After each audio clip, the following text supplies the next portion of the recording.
Michael, what are your views about the nationalism, the Norwegian way, the Swedish way? What is it exactly that we're trying to protect? You were saying something like that. I don't know what we're trying to protect because these borders are imaginary, and I think the whole approach to protecting our way of living, our way of being is quite fascinating, because when you ask people what is our way of life, then no one can answer that question, and you can't really. Where do you buy it? So there's nothing to buy. I think this is nationalism, protectionism. It's basically fear for the unknown. But the governments need it in order to collect taxes.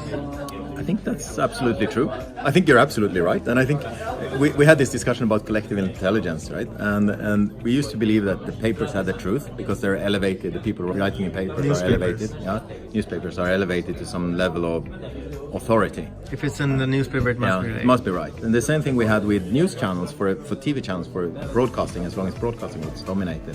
And this was completely disassimilated with internet. And Trump proved that in his first campaign that if you play this right, then mass media is not going to be able to control the collective intelligence, our understanding of the world.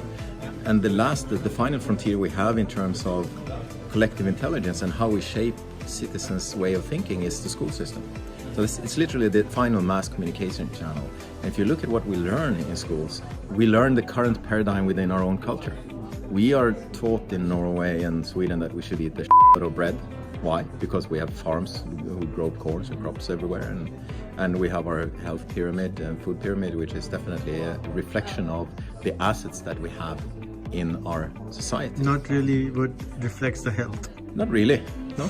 It's just these are the assets we have, and this is what we need to teach people. So yeah, it's an interesting topic to look at how schools shape and form societies, because you can't come out. It's very difficult to come out after 20 years of formatting and think in new ways, in a completely new way.